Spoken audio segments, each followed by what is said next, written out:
5:04 on Thursday, May 26th. And this is the COA meeting for May. I guess we need to call roll. If you could do that. Paulette? Ian Dunn. Here. Vershay Height is excused. Curtis Casefang. Here. John Rhys. I'm here. And Rob Allen. Here. Welcome. Well, we have a quorum. While we're sad not to have Vershay here, it's really cool to welcome her new daughter, Amel, a virtual COA commission member, I guess now. She's lived through it. So. Okay. Well, welcome to the May 2022 COA meeting of the Raleigh Historic Districts Development Commission. I can't get that out of my mind. My name is Curtis Casefang. I am functioning as acting chair with Vershay out on maternity leave. Everybody should have signed in on the roster, which I believe is up front here. If you haven't, please do so. The agenda and staff reports have been available online, and there is a handout on the meeting procedure available if anybody would like one. The commission is a city council appointed group of volunteers in the membership, so none of us on the commission get paid. We're either residents of historic districts, architects, intern architects, architectural consultants, contractors, attorneys, historians, urban planners, and historic preservationists. And I think we want to step through the commission first and to introduce ourselves. I'll start off. Curtis Casefang again. I'm a resident of Oakwood, and I am an architectural consultant in the design of theaters and concert halls. And this is my first year of my second round on the commission, so 7th year of COA hearings. Why don't we start at the end? Rob Allen. I'm a resident of the Boylan Heights Historic District. I'm a project manager and senior associate with Gensler. We're an architecture firm with several offices around the country, but one based here in Raleigh, and lifelong Raleigh resident. My name is John Rhys. I am an architect registered in North Carolina, as well as a resident of the Glenwood Brooklyn Historic Neighborhood District. Ian Dunn. I'm a Raleigh historian. I work at the State Archives of North Carolina. Okay, and Raz, if you'd introduce yourself. Sure. I have a given name. It's Francis Raspberry. I'm not a member of the committee. I am legal counsel to the COA committee. I'm an attorney with a local law firm. And also joining us are staff for the commission, Tanya Tully, over there. Hey, Tanya. Colette Kinane, right there. And Aaron Morton. And Nicole Toms is recording our minutes. So that's the group here. Can I have a motion to waive the reading of the minutes? Okay. Moved by Rob, seconded by John. And any corrections to the minutes? Okay, do I have a motion to adopt the minutes? So moved. Moved by Ian, seconded by Rob. All in favor? Aye. Aye. Any opposed? The minutes are adopted. Minor work report from staff, please. What did we have this month? We approved 9 minor works last month. Okay, thank you.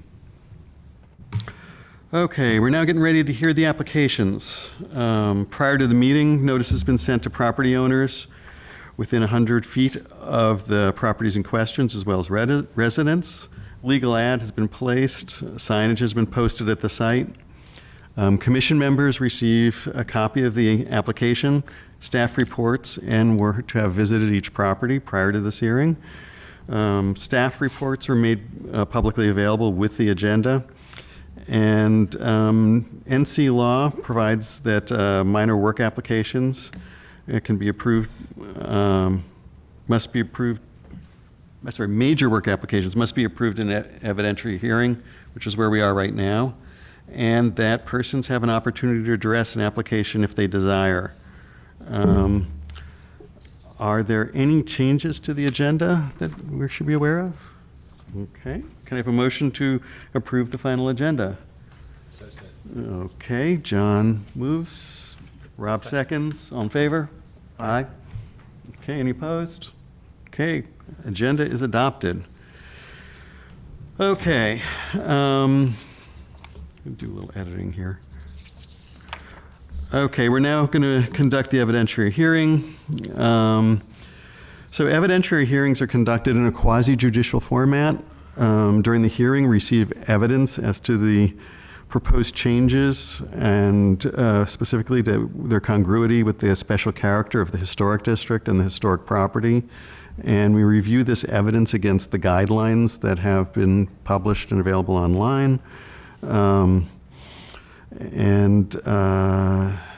these are all referenced in the city ordinance, and this all has to happen before a certificate of appropriateness can be issued.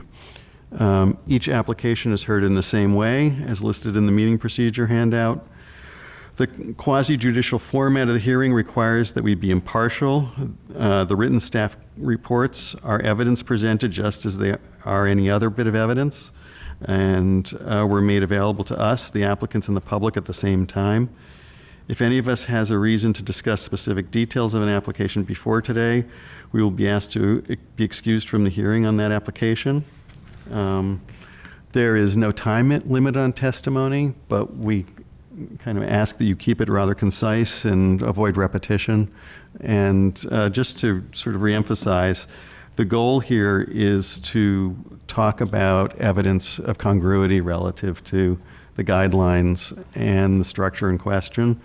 And that is really all we can consider in the process. Need to do an affirmation. Because of the quasi-judicial format of the hearings, that is, we hear evidence and judge whether the change is not incongruous. I'm going to be able to say that one of these days.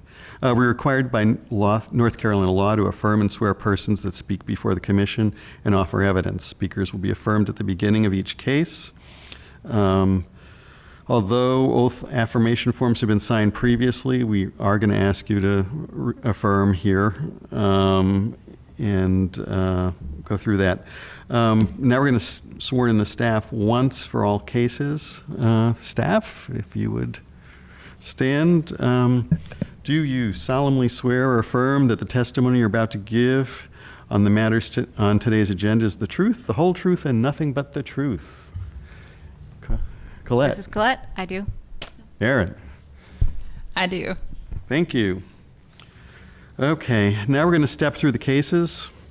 First one up is COA 00372022, 508 Tilden Street, which is in the Glenwood, Brooklyn Historic District. And this project, if staff can give us a little summary of it, that would be great. Oh, and before I get there, does anybody have a conflict of interest on this case? No conflicts of interest? Let's.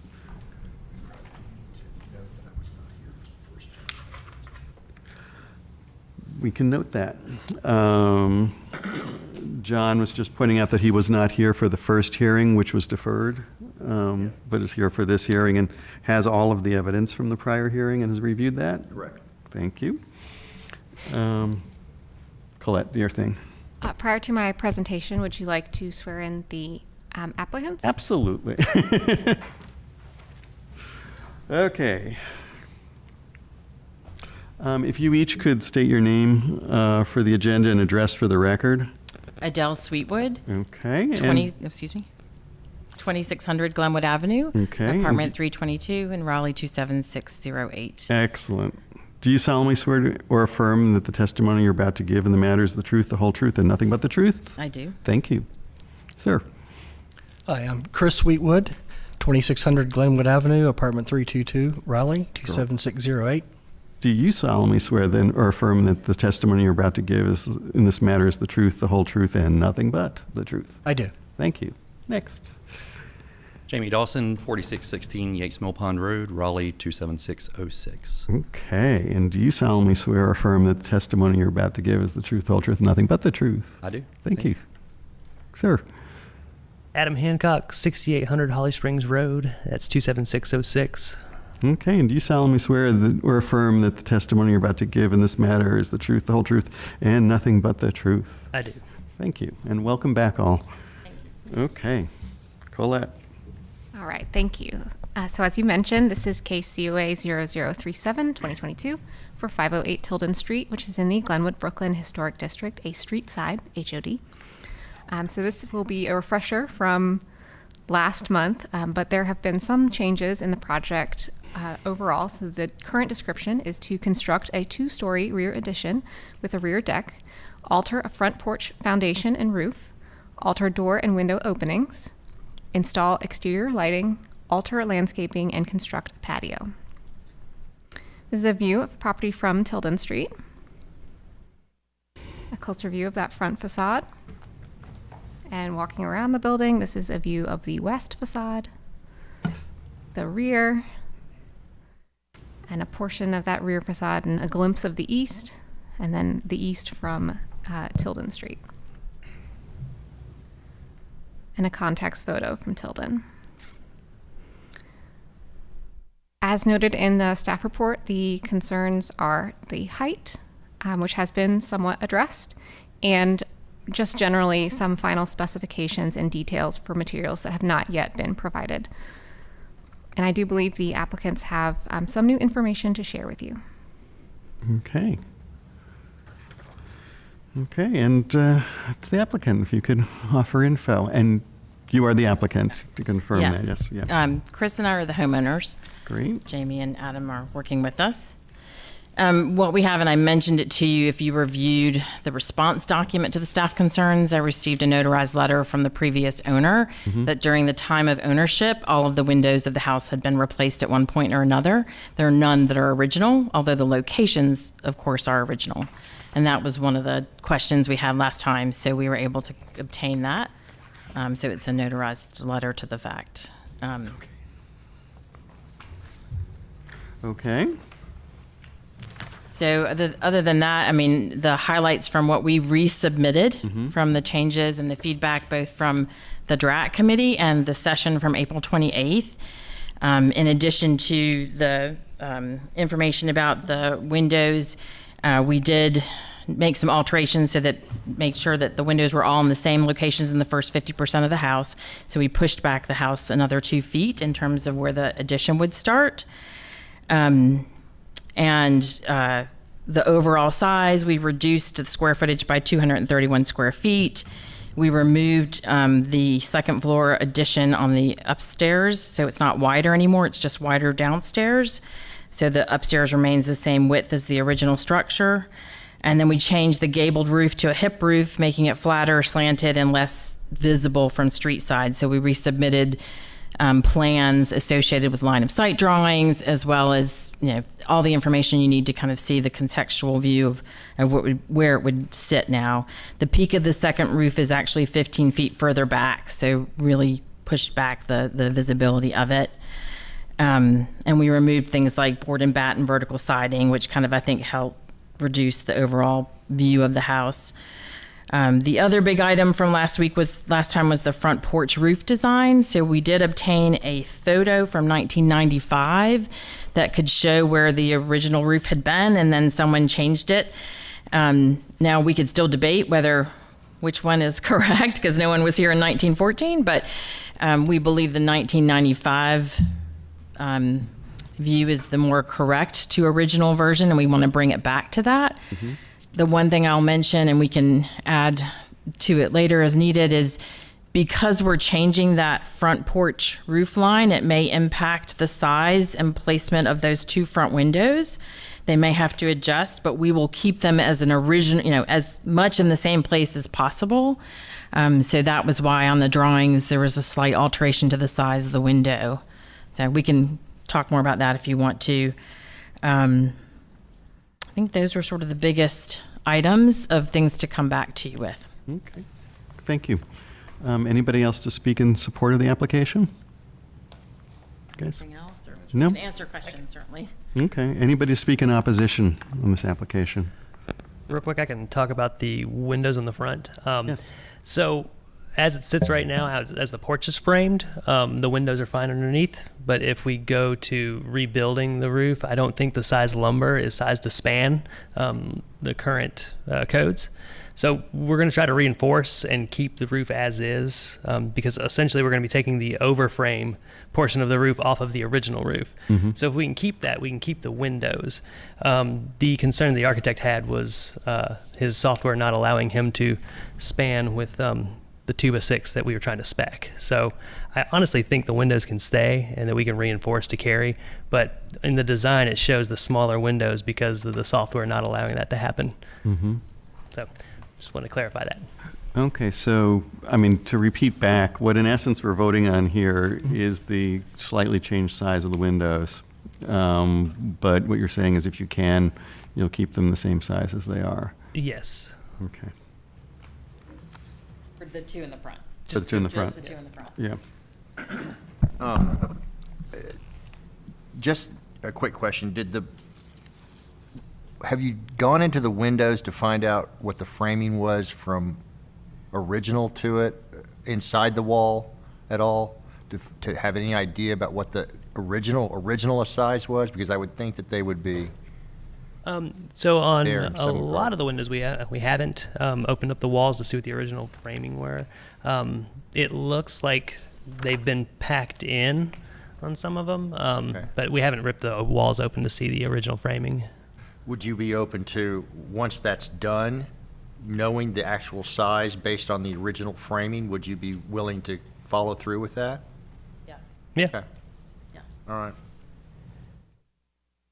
Other We've questions? done limited to no work on it, in all honesty, because we Yeah, didn't you know don't what we know. were going to do. Right. So, You know, 90% of the process is going through and digging out what you don't know yet. Exactly right. So All those we're more than surprises willing. are still being buried. I don't think you were here last time, John, Right. but we did say that, you know, we are buying into living in a historic community. Yeah. So Okay. our intention is to try to do that as much as possible. I appreciate that very much, and thank you for doing what you're doing to it.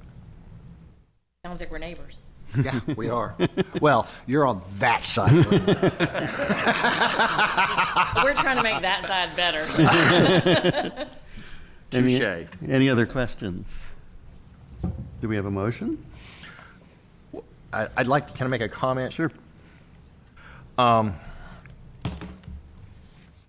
am not a fan of camelbacks, and I don't know if you looked at, like, you didn't know what that is. I To don't me, know. okay. I don't know what that means. To me, a camelback is an addition that is significantly higher or bigger and humps over the original in some regard. And I have one of the reasons that I was very much in support of our neighborhood going to a historic district was for that very reason, that 3 of those kind of camelback things have happened in a block of me. They were done, one of them was done well before we were a district. 2 of them have been done since we were a district. I have never felt comfortable with the 2 that were done since we've become a district. But that's why this can only be a comment and only a comment.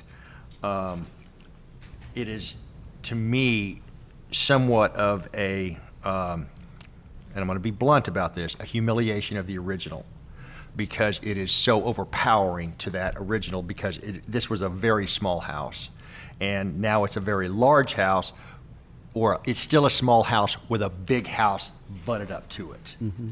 That has always been an issue for me. But to that point and past that point, we have approved similar situations like this in the past. And so I have no real way of saying no to this. But I think that a potential design change could make me very happy, so that it's not a camelback anymore. It is the cut solution, or the way to kind of solve it quickly. So to that point, that's all I have to say. Okay. So no more questions? Any other comments?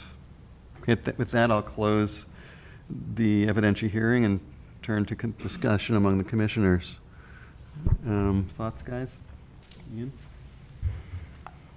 I think they've done a really good job of addressing our concerns. I'm happy with it. Okay. Rob? I tend to agree.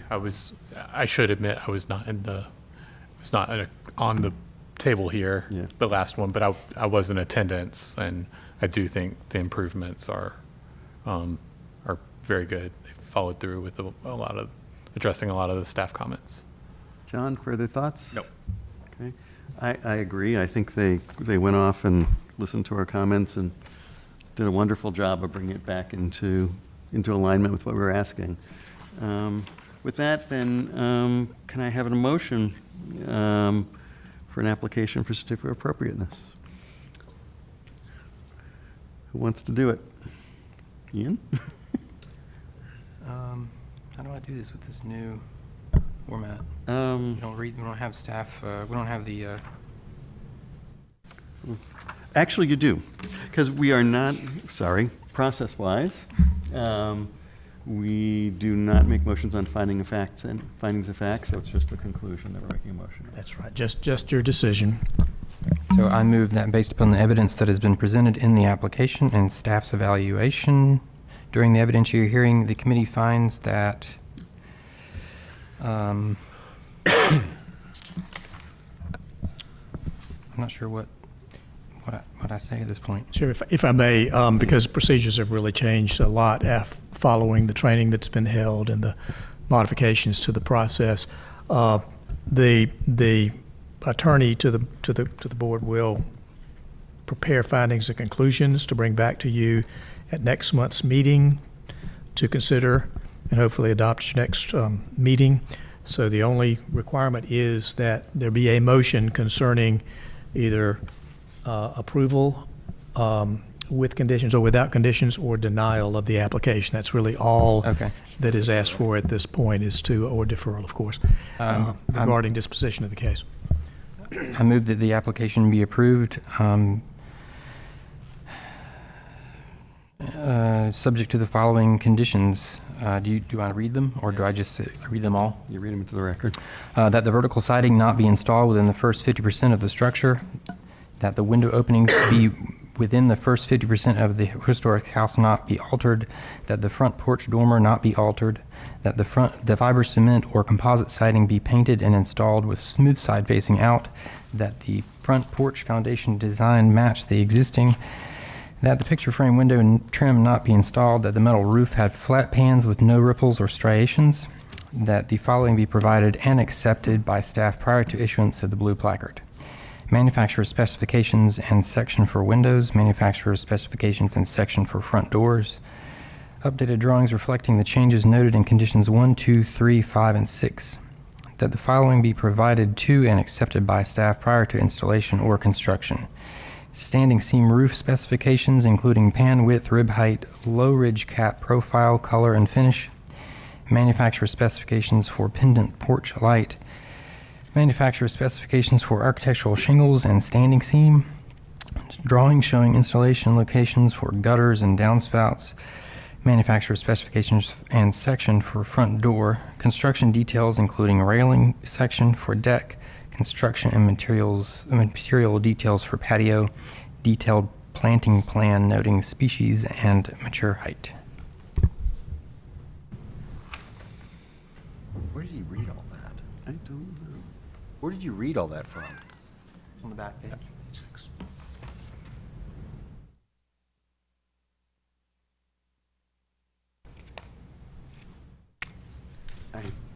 If I may offer some explanation, that was last month's Yes. list of conditions. Okay.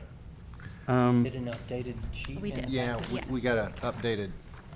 So from your list, I believe, let me go find it. Hold on. I think 1, 2, and 3 were I removed. just didn't know where it's coming from. Well, suppose, how about we entertain a proposed adjustment to the motion? John, since you've got it in your hand, do you want to do it? The adjustment would be as follows. 1, that the fiber cement or composite siding be painted and installed with the smooth side facing out. 2, that the metal roof have flat pans with no ripples or striations. Number 3, that the following be provided and accepted by staff prior to issuance of the blue placard: manufacturer specifications and section for windows, manufacturer specification and section for front door. That the following be provided to and accepted by staff prior to installation or construction: the siding reveal and specifications. B, the standing seam roof specifications, including pan width, rib height, low ridge cap, profile color, and finish.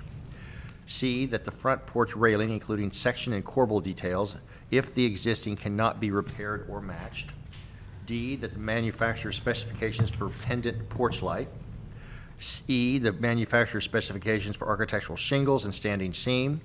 F, drawings showing installation locations for gutters and downspouts.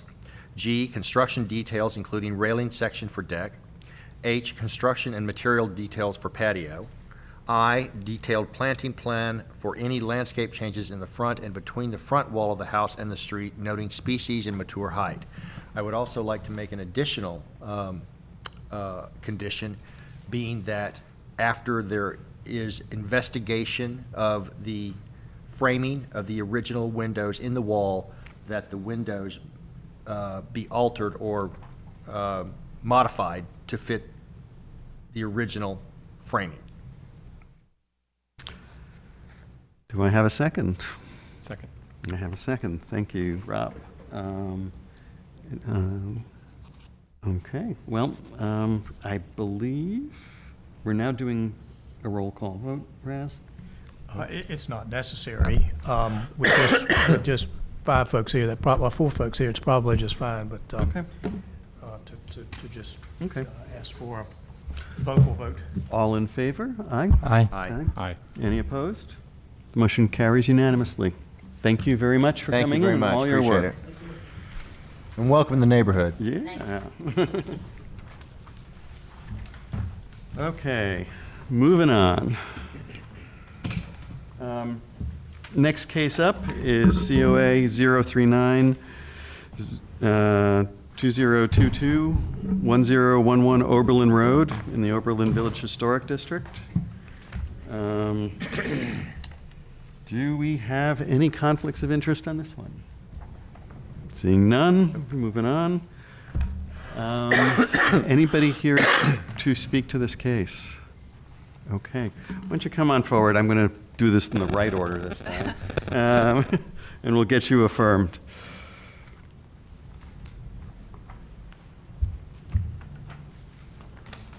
And can I affirm them as a group, or do you really want to just go one at a time? Okay, who's first up? Give me your name and address for the record, please. Davis Holt, 4509 Creedmoor Road, Suite 201, Raleigh. Okay. Do you solemnly swear or affirm that the testimony you're about to give to this matter is the truth, the whole truth, and nothing but the truth? I do. I've heard enough cop shows, you'd think I would know this. Next up.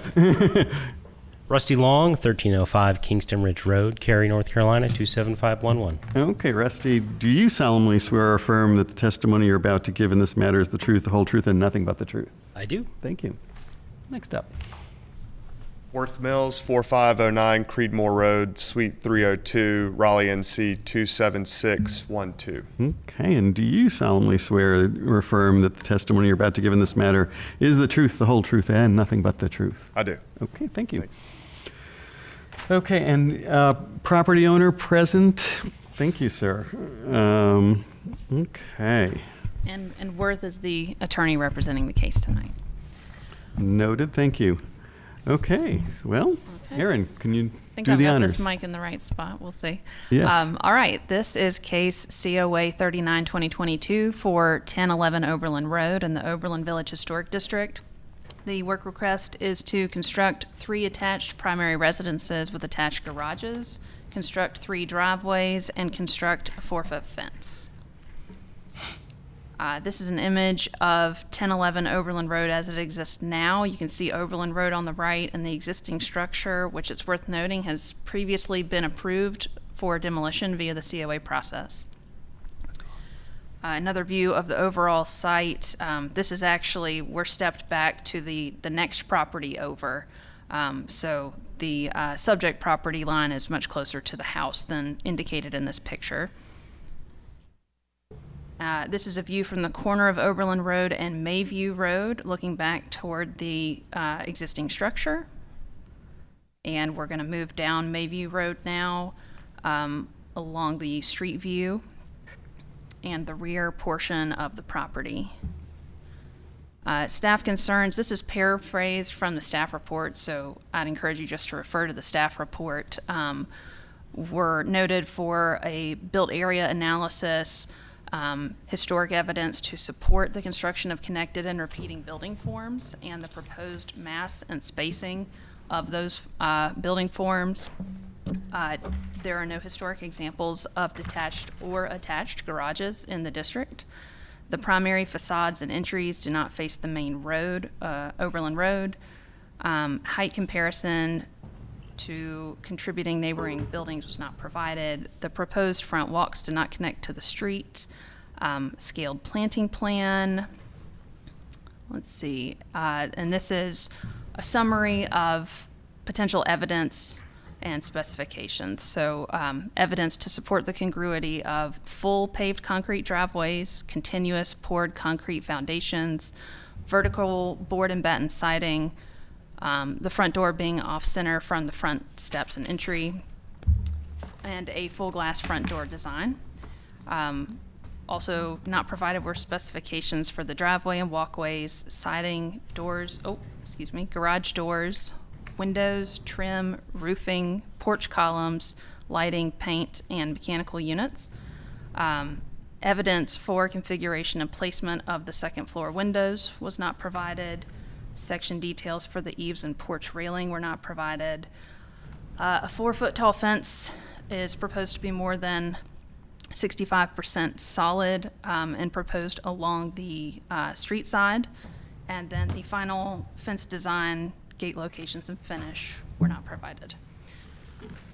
So if you have any questions for me, I can answer them now, or we can, I don't know, this is a new thing we're trying where we sit down and don't have our backs turned to the applicants, so it's an experiment tonight. I don't know how it's going, but Well, just we'll let me see. know if you have questions. You got it. Okay. So to the applicant, if you would like to speak to it, and actually if you focus on staff concerns, of which there were sort of plenty here, that would be most helpful to us to try and get to the far side of this. And before we get to that, they did submit an applicant presentation. Okay. Let Worth speak and address his concerns. Go crazy. Good afternoon, members of the committee. Worth Mills here on behalf of Switch Development LLC. I'm going to give an executive summary of the project overall and then turn it over to Rusty Long, the architect, to speak in greater detail about some of the site features that Aaron listed. This is our first time before the COA committee for this project. We understand that there are a list of staff concerns at this point. We welcome all feedback and comments that you all have to help us in kind with the RHDC staff address those as best of our ability and make this as congruent and befitting of the neighborhood as possible. So just to give some overall or an overview of the plans. So Switch Development LLC, as Aaron mentioned, is proposing to construct 3 attached homes at 1011 Oberlin Road within the Oberlin Village HODG, the Oberlin Village NCOD, and the Special Residential Parking Overlay District. So there are 3 overlays on this property today.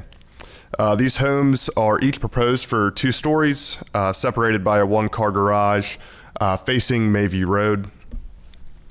Section 3.3 of the RHDC guidelines describes standards for new primary building construction within a historic district. The preamble notes that, and I quote, "To preserve a district's historic character, new buildings must be visually distinguishable from historic buildings." That does not mean that they need to be copied from existing historic buildings, but that they need to take design cues from and integrate those into this new design. Regarding the special character of the Oberlin Village Historic District, porches constitute one of its most characteristic and picturesque architectural elements. The most notable porches within this district are those wraparound porches at the Willis Graves House and the John and Mary Turner House. In keeping with that architectural element, each of the proposed homes here includes a front porch facing Mayview Road. The home at the corner of Mayview and Oberlin Road, as you can see on the screen there on the left-hand side, has a wraparound porch similar to that at the Turner House and the Graves House that faces both Mayview Road and Oberlin Road. Regarding specific standards, I did want to touch on some of the more important design features that we feel are consistent with the Section 3.3 guidelines. The first being Section 3.3.7, which recommends new building design be congruous with surrounding buildings, and that is expressed in terms of height, form, size, scale, massing, proportion, architectural style, and roof shape. I think notably, although these are attached homes and although these are a new type of housing product that would be within the Oberlin Village District, they are in horizontal proportion to those contributing two-story structures in the Oberlin Village District, such as, again, the Morgan and the Turner houses. Secondly, I'd like to note Section 3.3.10, which recommends materials and finishes that are compatible with the building materials that were found in the contributing structures. In our case, the lower porch and the garage roofs of each home are proposed to be standing seam metal roofs, which is a common roofing material that was used during this district's period of significance. And so just to summarize my statements before I turn it over to Rusty, Switch Development LLC is proposing 3 attached homes that take cues from, but also distinguish the historic and contributing structures within the Oberlin Village District. And again, we appreciate your consideration. We welcome your comments this afternoon. And I'll go ahead and turn it over to Rusty Long at Good Work Design, again, our architect, to speak on more of the specific design details. Thank you. Hi. So some background on this project. We have been through the DRAC committee twice, taking an initial design and revamping it based on their feedback. And we come to you today looking for feedback. We understand that this is new for the district. Certainly 3 attached houses in this district is a new thing. We have tried to, as much as possible, break down that massing in a way that is consistent with existing development in the district. And we're open to any suggestions you have in terms of detailing and how far down the path of kind of historic detailing we should take a new construction project in this district. So I don't have a ton of additional information to add, except that we're open to suggestions, and we have read through the staff's concerns that we received, and we're interested in what additional concerns and how best to address those. Okay, and just to let you know, we can't negotiate design in this process, but there will be, I'm sure, plenty of lively discussion, from which you can gain clues. So we'll get to there. Okay. Is there anybody else here to speak in support of the application? Seeing no one. Anybody else here to speak against? Seeing no one. Any questions from the commission to the applicant? John. Is there, there's quite a bit of evidence requested for staff that doesn't seem to be part of the application. Is that forthcoming? Yes. Yeah, so that our next round submission will address a bunch of those comments that we were not that far along in the design, and we felt like there was going to be enough discourse here, better to get this in front of you guys and get some feedback prior to. So to repeat back, in essence, your goal is deferral, if not approval. Okay. Isn't this also the property that we discussed at one of the COA meetings where you were kind of pushed into being the liaison for them? No, actually, the liaison was to be, One has been provided. The liaison has not been provided. has not reached out to you. Yes, and I believe Sandy Feaster was actually the one who was going to take it on. right. And she has moved out of the city, so she's no longer there. So one of us will take this up. Yeah. And We noted that this week. We'll work on that. Okay. I know a question has not been asked of me, but I just wanted to specify, with our new staff report format and the staff concerns section, every staff concern is tied to a potential suggested condition or just noting absence of information. Colette and I have taken a slightly different approach to how we put that into the staff presentation. But many of those items are typical conditioned items. We just needed to note in concerns that they're not provided yet. I just wanted to point that out, that while there is a lot of missing information, it's not necessarily Well, a congruity issue yet. Looking at items 8 through 11. Those seem to be specific to this project versus being. Sure, so it's all there for discussion. I just wanted to clarify that point. Thank you. Okay. And to confirm back to with the applicant, you were noting that the standing seam roofing material is on the garage specifically, not on the main house, or both? We switch over to the, do I click to get to it? We'll get to the elevation because that will be the easiest spot to show it. That is on the porches. On the porches and Yes. garage too, Yeah, or? the porches and the garage. Okay. Just wanted to make sure that wasn't a change to what we were seeing. No, sir. Any other questions to the applicant? Okay, hearing none.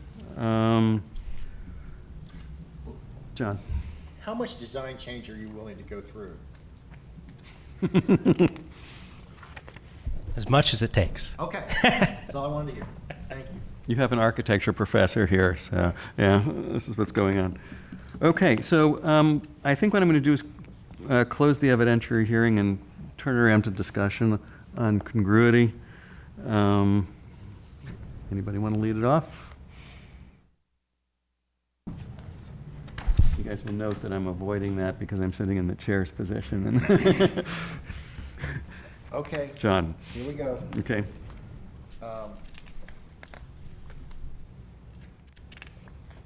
I'm not finding very much, I'm finding a lot of issues that raise red flags, a lot of red flags.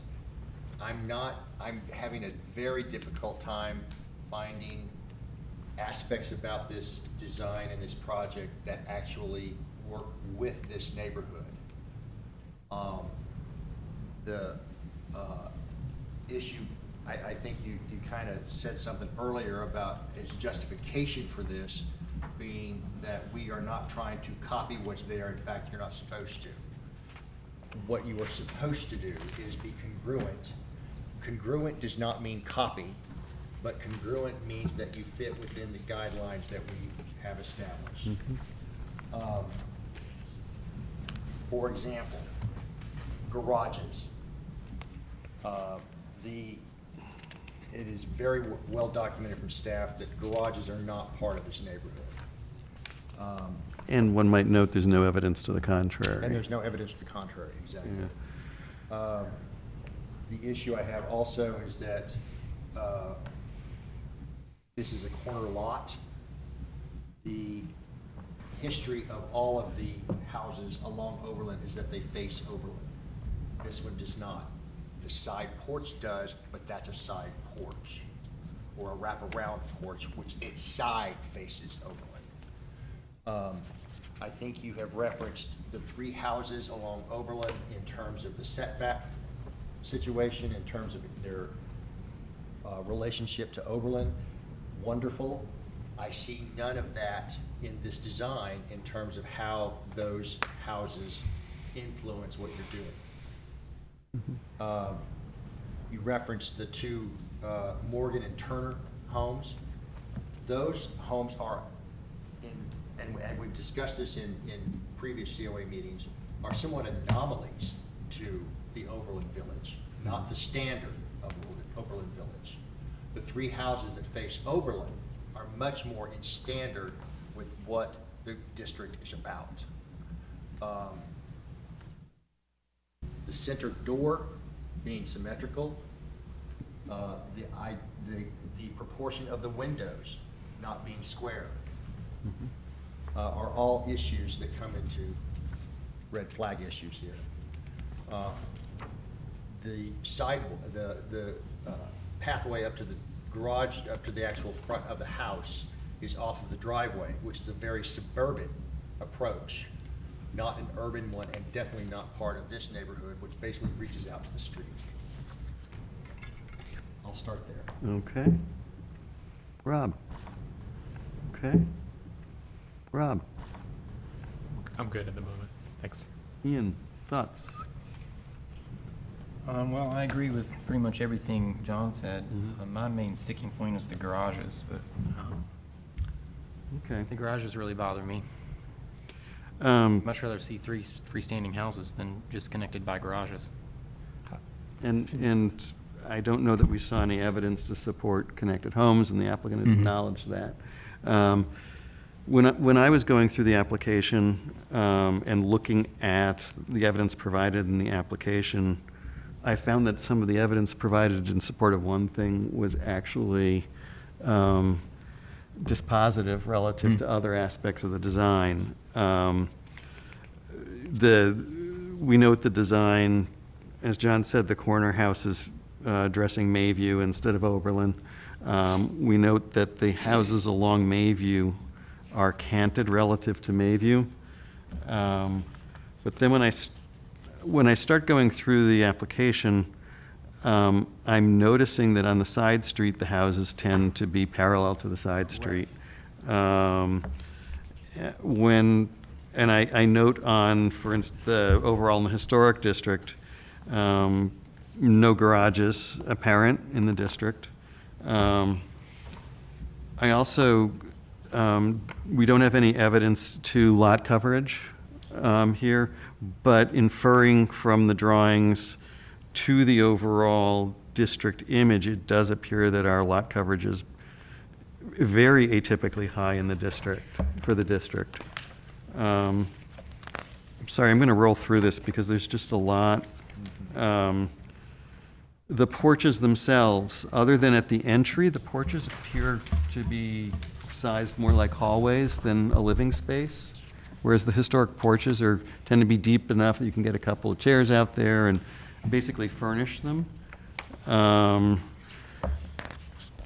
Sorry, running through this as fast as I can. Let's see, looking at sheet.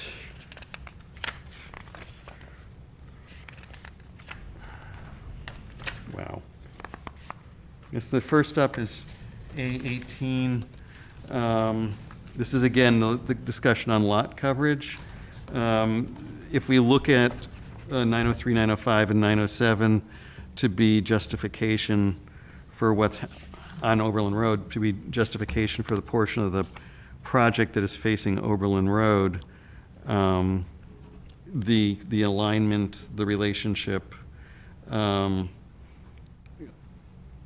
are inconsistent with the proposed application. Lot coverage is inconsistent with the proposed application. And I believe all of these structures are single-story structures from my visit, and we're looking at two-story proposed structures.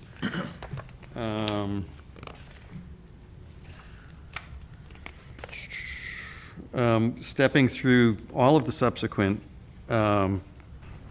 images of the different homes and massing, I'm seeing all of them tend to be symmetrical, with the exception of perhaps the porch. And vast majority are one story.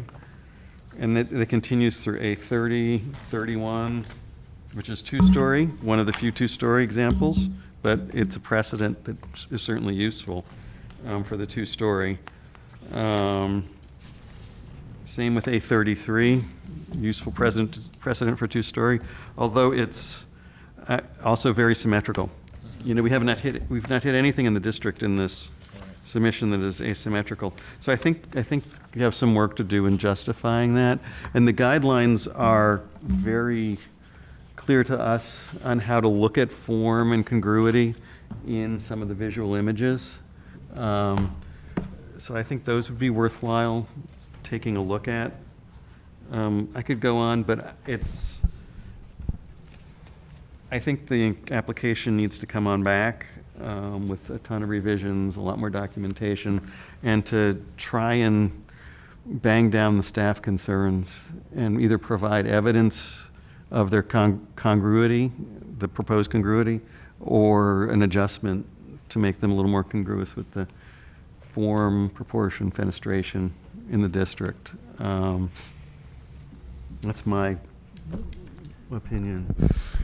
And just for the record, just so that we kind of cover all the bases, because I know there's a litany of things in here, but details regarding like the 42-inch height of the fence in term, and its opacity is an issue.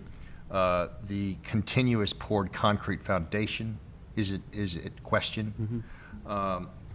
And the vertical board and bat siding, you know, obviously. I mean, like I said, I'm not finding very much about this project that is congruous, that fits this neighborhood whatsoever. And I was just running through my mind. Well, any other thoughts? Based on the applicant's, Curtis, I just wanted to add that, you know, if it was possible that they were not carbon copies of one another too, I think that might strengthen the development as a whole. So, you know, there's obviously a common language being provided from a design perspective, but I don't know that there's strong precedent in this district for exact replicas of one another immediately next to one another. And if there are, you know, I'd love to see evidence of that. Yeah, 'cause but that's true. I think that's what I'm struggling with is you know, it will be obvious that it's new.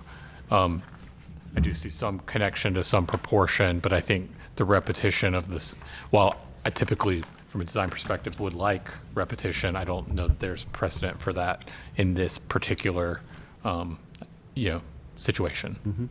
Well, Agreed. even at 907, 905, 903 Oberlin, those houses are similar, Yeah. but they are not carbon copies. And I think there's a great deal of creativity in the details of this neighborhood, and specifically in its size and scale.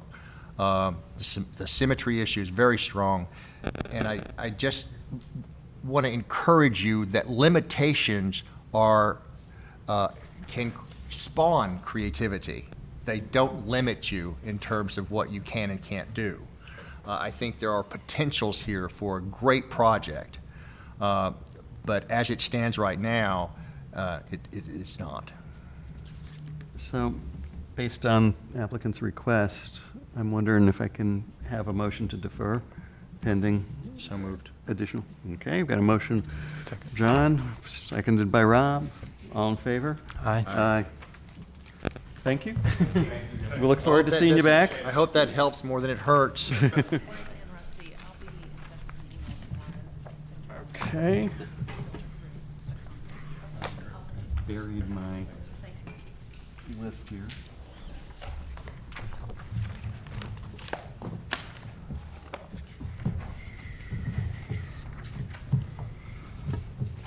Okay. Next up, COA 00460 or 2022, 322 Cutler Street in Boylan Heights Historic District.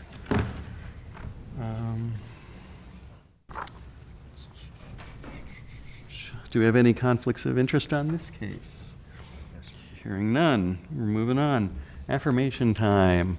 I'd love for applicant and anybody willing to speak on it to stand on up, come on forward, give me your name and address, and we'll Hi. swear you in. Yeah, I'm Melissa McBerkowitz. We live at 322 Cutler Street. This is my husband, Bill. We're excited to replace our totally falling down deck with something that's usable and hopefully looks a little better and more maintainable and can get some recycled plastic off the streets too. So, Well, cool. Well, to swear you in, do you solemnly swear or affirm that the testimony you're about to give in this matter is the truth, the whole truth, and nothing but the truth? I do. Okay. And if you want to speak, come on up. Name and address for the record. William McBerkowitz, 322 Cutler. Okay. And do you solemnly swear or affirm that the testimony you're about to give in this matter is the truth, the whole truth, and nothing but the truth? I do. Okay. Cool. Well, moving on. Colette, can you introduce the app for us? I can, definitely. So as you mentioned, this is case COA 0046-2022 for 322 Cutler Street. That is in the Boylan Heights Historic District. And the nature of the request is to remove the rear deck, construct a new rear deck, and install composite wrapped posts and composite railing members. This is a view of the property from Cutler Street. And we'll take a walk around. This is the north facade, and you can see just a little bit here of the existing deck at the rear of the house. Mm-hmm. This is a view of the south facade. Again, a closer view of that existing stairs, and a view of the rear. And again. And staff concerns, as mentioned in the staff report, were that the expansion on the south side is not inset from the exterior wall, and that synthetic materials are being proposed in new locations or uses that have not been previously seen by the committee.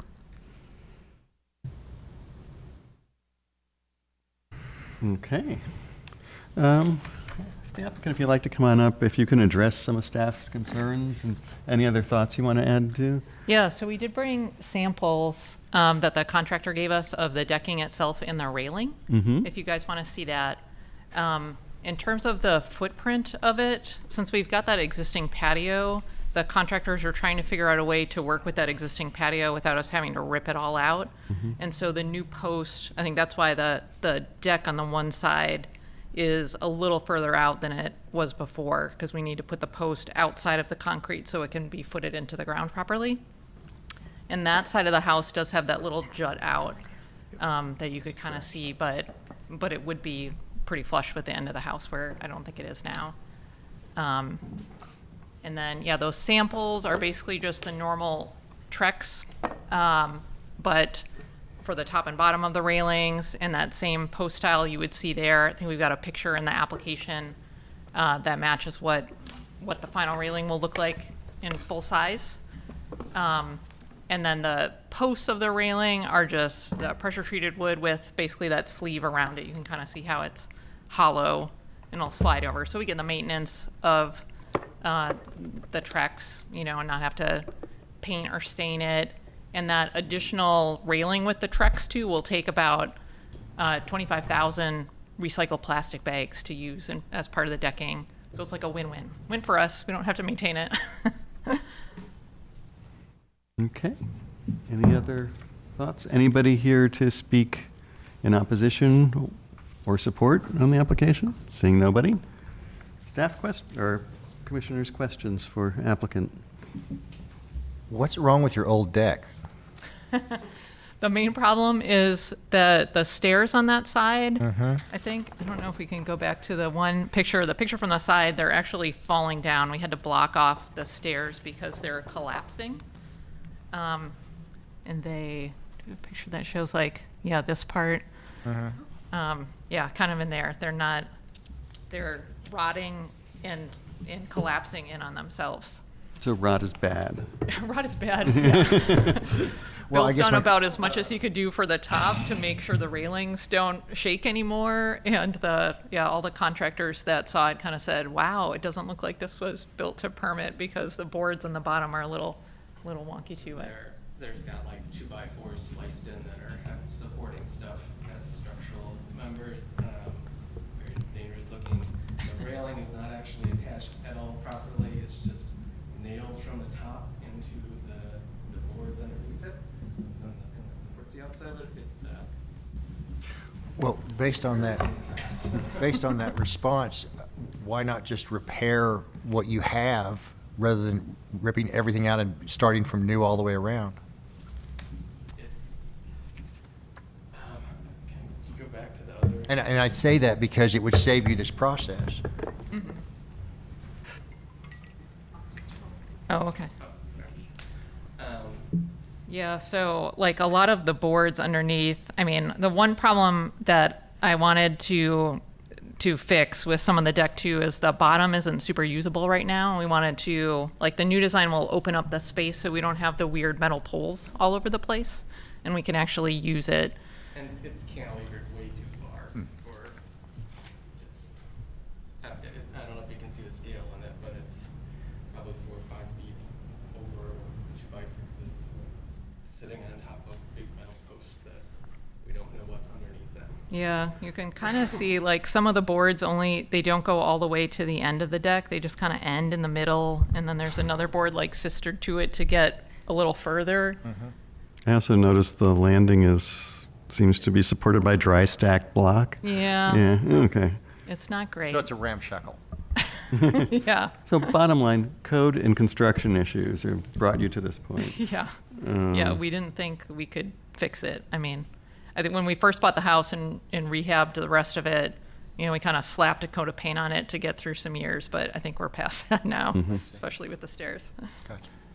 Can we go back to I'm looking at the schematic plans of the deck, and I just want to understand a little bit better why it would not be possible to maybe have the deck and stairs step in slightly from the side of the house. Oh, okay. Yeah, I think We're not trying to maximize the size of the deck. Sure. That's just where it was right now. Didn't you? Well, I think the one problem that we had, and I can't really tell, I think from here, like the patio is the width of the bottom. And so having to cut out the concrete so they could put those, it either has to be wider or we have to spend a lot more money trying to cut out the existing patio so they can put the posts in where they need to be. Well, I'd rather not do that. Well, in this three-dimensional schematic, it does look like the new columns are outboard of the existing patio below. So, and you know, it's not a design critique, but it seems like it'd be feasible for them to move right or left along the back of your house. And where we're going with this is, you know, alignment is a wonderful thing a lot of times, but with, you know, in the historic districts, you know, new features that, you know, their visibility from the street, we would like them to be less prominent than the original structure. And so, you know, one side of your deck today does not extend all the way to the side of your house. And I would just say from a casual drive-by, it is much less visible than the side that is flush. And I know you're sort of reversing that. So if it's a whole start over condition with your deck, I would say, you know, trying to have it set in, you know, a foot maybe on either side would be something that I would find very favorable. Just to confirm, you're not talking about the depth towards the back of the lot. That's the No, just the. Yeah. There's no posts underneath there that. Like here? Yeah. Okay. Yeah. Gotta be 6 inches or a foot, and we weren't trying to make a bigger deck. Yeah. Okay. Yeah, they just kind of gave us that. So that would be my only concern. Like, I have no problem asking them to shorten it as long as we don't have to spend thousands more dollars on concrete work, you know? Like that I don't love. Yeah, But other than that, if there's room, you know, that the size of losing even a foot on each side doesn't matter to us. You know, You know, that would be totally fine. you know, one benefit of that kind of stepping in as well, if you do have, say, downspouts from gutters above, then they don't have to be rearranged around to the side of the house, which I think, again, would be favorable from, you know, an appropriateness standpoint. Yeah, and cost. What's the thought about the treated wood posts? Are they going to be left natural or stained, or are they going to be wrapped? Those would not be wrapped, so we were thinking they would just be left natural, and then we'll see how that looks. And then, we may come back later and see if, I'm open to that. Like, we'd be open to painting it white, like the trim color that you guys previously approved for the rest of the house. If that's more appropriate and looks better, I could kind of go either way on it. And we hadn't thought about it too much, honestly, until we saw that staff comment. I'm like, oh, good question. What do we want to do with that? Exactly. Because it'll just be those handful of posts underneath. Well, I think we're, in this rendering right here with the way the columns are, you have the opportunity to kind of create more of an arcade out of that than just a support. So it becomes more architecturally. We're getting a little into the Yeah, I understand. And that's a suggestion, not a requirement. Just giving you ideas since you were shopping. I thought I'd kind of post the wares. I have a real concern about the railing scenario. And I'll be honest, less so about the decking, because to me, the visual impact of this is really the railing and the posts. The decking, I see your thought there. I also admire the fact that you can use recycled materials on the whole thing in that regard. And it's more private to you versus the neighborhood. Right. So, but I do have a concern about the handrail being what it is and what it's made of, and then the pickets themselves. I would be more in support of you following through with more of a wood character to it versus a pre-manufactured fiberglass or metal. I'd like to do a question to staff on the railing in particular. Do we know of any precedents for the round balustrades or posts? For the railing, no. Yeah. We do not believe that has previously been requested. The only thing that I could find, which I included in the staff report, was that an application many years ago, I believe it was 2013, requested the wrapped posts. I do not know how the product has changed in that time, but at that time, the COA committee did not feel that it was congruous.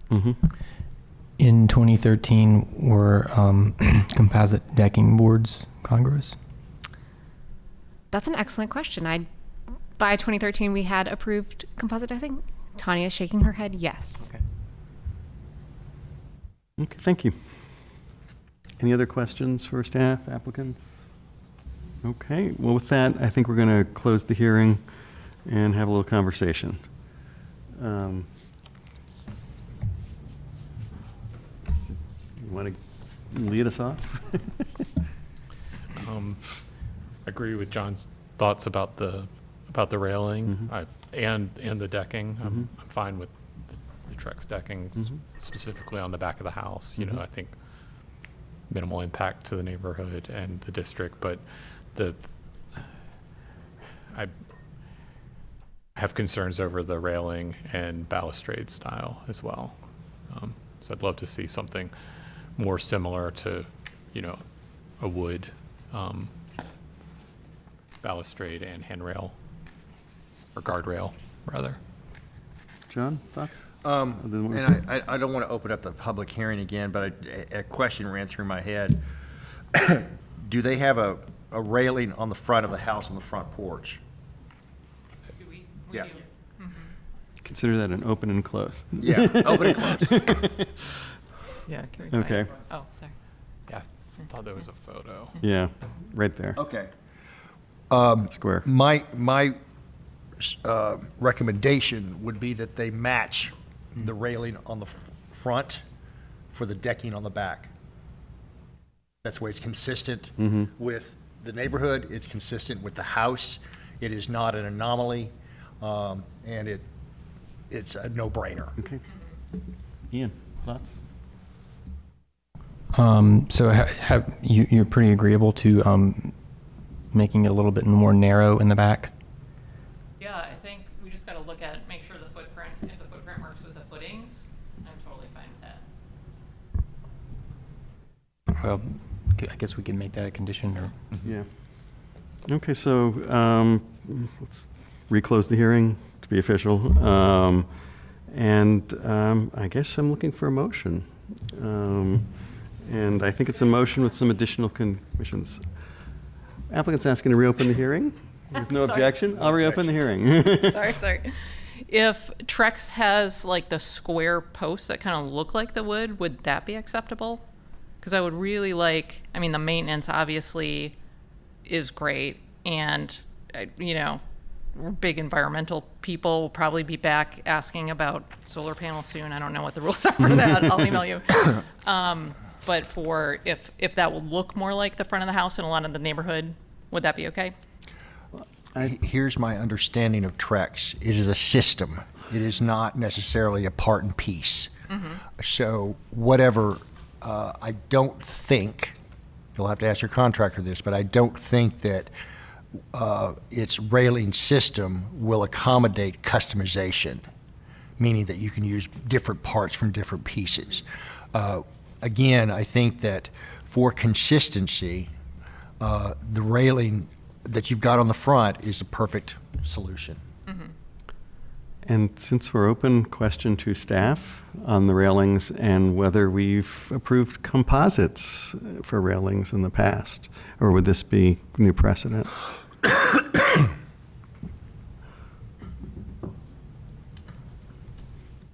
So no, to our knowledge, a composite railing feature has not previously been approved.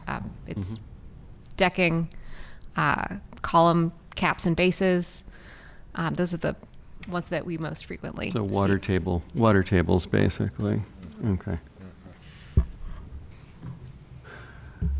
Are we ready to go for a motion? So let's close the hearing and go for a motion. Who wants to do it? I don't know how to do it, tell you the truth. Honestly, if you'd like a suggestion, Yes, please. you might move to approve with conditions.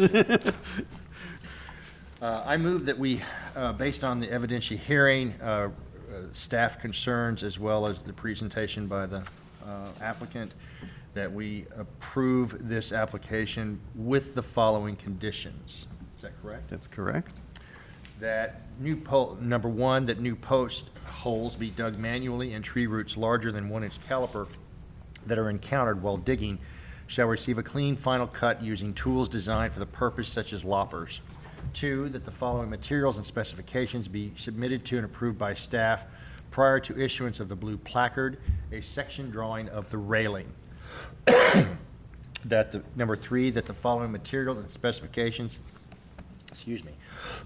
be submitted and approved by staff prior to installation or construction. A, the finished specifications for the deck posts if stained or painted or wrapped.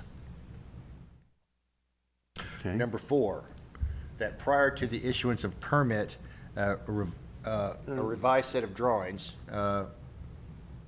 to show the inset. Thank you, on the plan. That number 5, the railing be wood to echo the front Really? porch railing of the house. And number 6,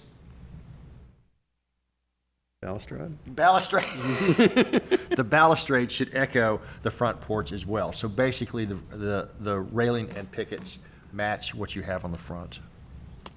Suggested. Oh, and he's already said the thing about having a new plan that resets it in. And do I have a second? Second. Second from Ian. Any conversation here, discussion? Mr. Chairman, can I make a comment? Yes, please.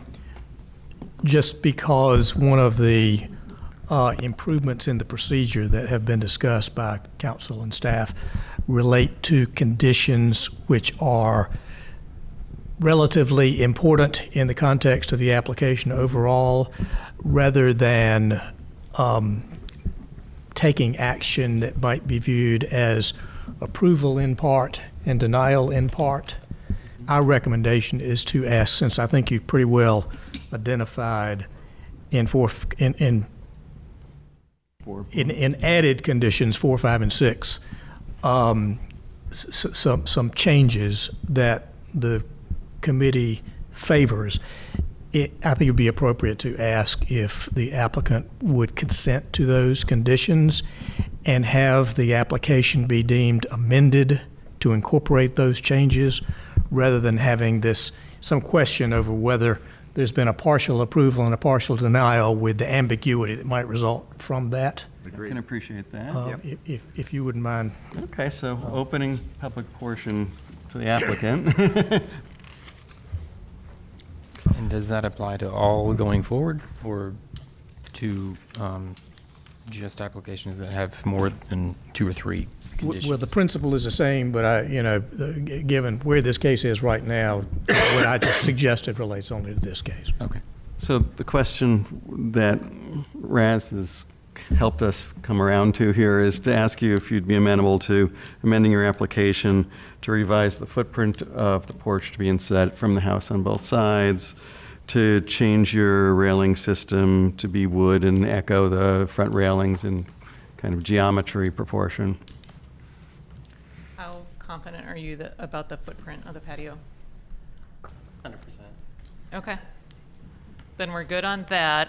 I am officially very disappointed, but I understand on the railing. Okay.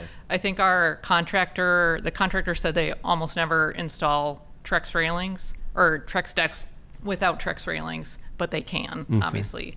Yes, they can. So I'm sure they can figure that out. So if we officially have no choice, then we are okay with it versus keeping our existing falling down deck that our children cannot go on.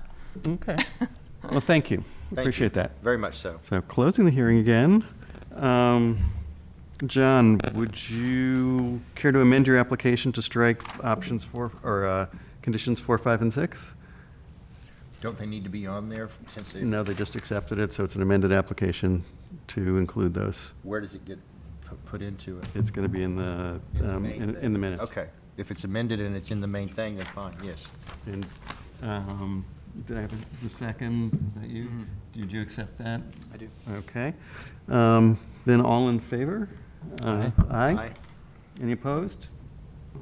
Got any unanimous approval? Got a deck. Thank you. Thank you. Okay, moving on. Next application up is COA 0047-0 or 2022. Why do I want to put in a 0 in front of the thousands in our year? That's 548 East Jones Street in the Oakwood Historic District. And this application is about constructing a rear fence and some shrub removal. Hey, I'm fine. Well, let's start off with an ask on conflicts of interest. Do we have any conflicts of interest here? I just know her, that's all. Okay. So I'll take that as a no. Okay, well, affirmation time. If you could state your name and address for the record. Sure. Stephanie Marie Daughtry, D''ATRI, and I own 548 East Jones Street in Raleigh. Great. And do you solemnly swear or affirm that the testimony you're about to give in this matter is the truth, the whole truth, and nothing but the truth? I do. Okay. It's rare that I'm sworn in. I'm actually a lawyer in town, so it's fun to be on the other side of things. It is kind of bizarre. And She get me sworn in as well. This is my girlfriend, Mackenzie, who lives with me. come on up. Okay. State your name and address for the record. Mackenzie Sider, 548 East Jones Street. Okay, and do you solemnly swear or affirm that the testimony you're about to give in this matter is the truth, the whole truth, and nothing but the truth? I do. Thank you.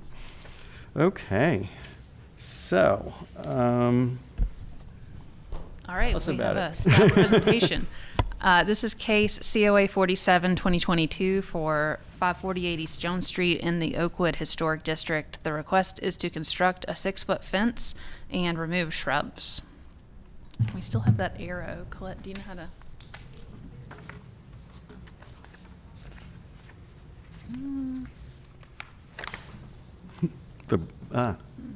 It doesn't want me. We're going to roll with that. Ignore the What arrow. shrubs get removed?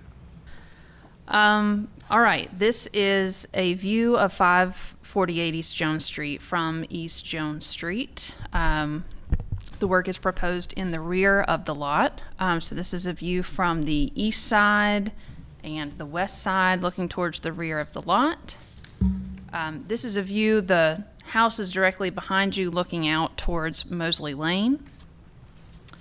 And this is just a view of some of the site walls and shrubs along the side property lines in the rear yard that we had questions about as we were writing the staff report.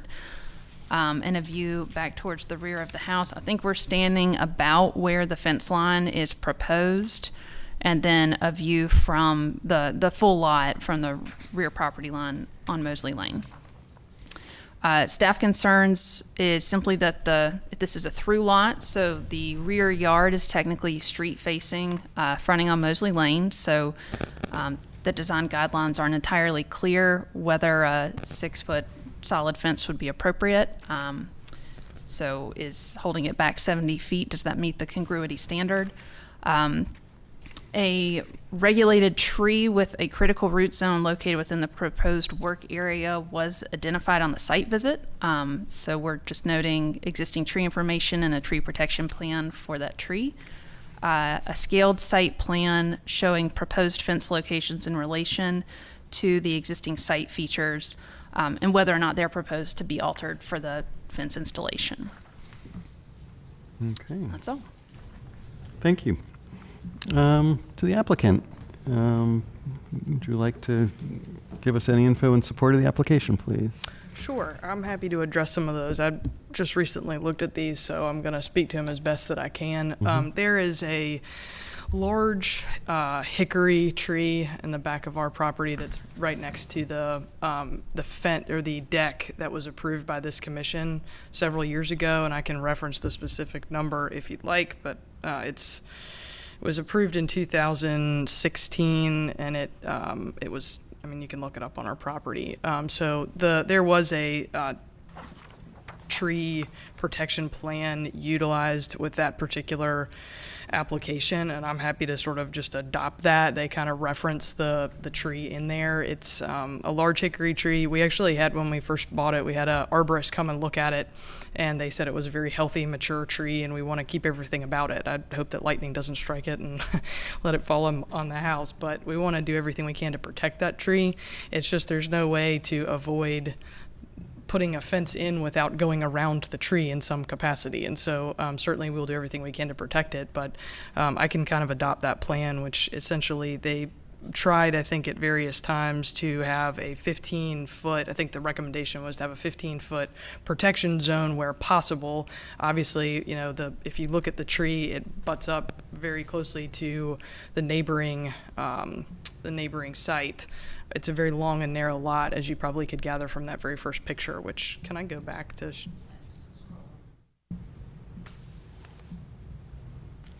Yeah, so this is the tree right here, which is, as you can see, very large. According to this particular plan they utilized last time, it looks like it was about, let's see here.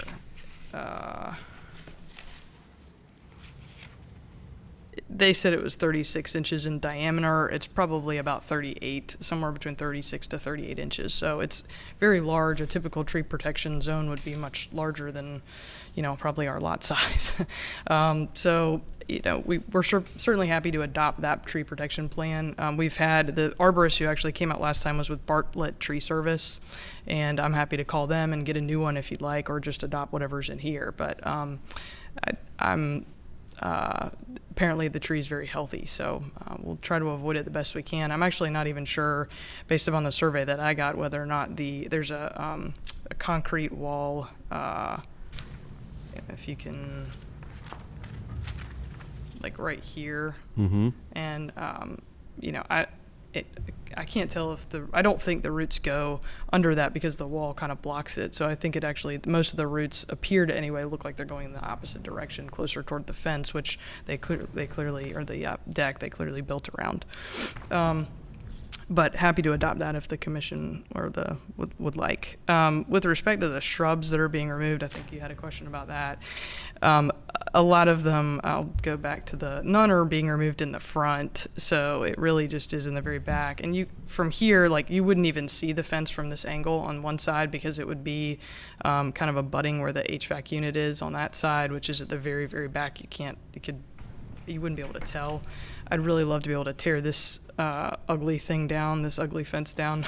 That's a chain link fence, which we looked at bringing it all the way up, but it's just not, it doesn't seem very feasible to be able to fit it on there. But in any event, the shrubbery is, you can kind of tell it's right next to that white Honda, and it's basically just a bunch of overgrown like ivy kind of coming from the neighboring property. So it's not anything that's been there, that it's just kind of overgrown shrubbery that hasn't been well taken care of prior to us purchasing it. So it's we just need to kind of clean it up, and we plan on putting a bunch of new landscaping on the inside of the fence that looks much nicer.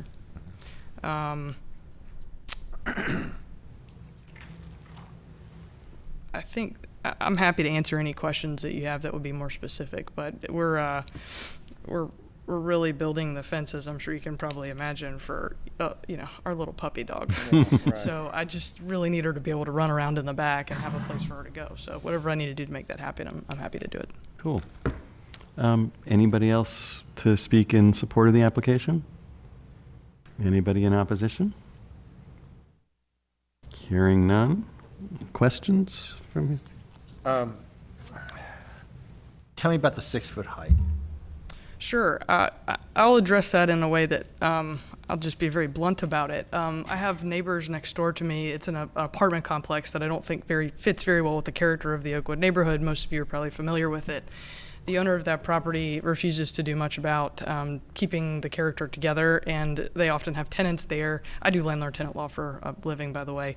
They often have tenants there who have dogs that run off-leash, and Mackenzie was actually attacked by a pit bull, which really is one reason why we are asking for this fence, because we want to have some protection and I'd like some privacy.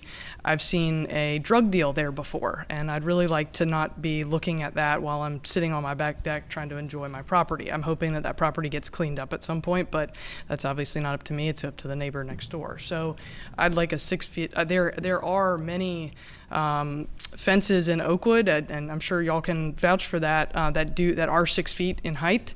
I certainly understand the concern that it backs up to Mosley, but is Mosley even part of the historic area? I don't think it is.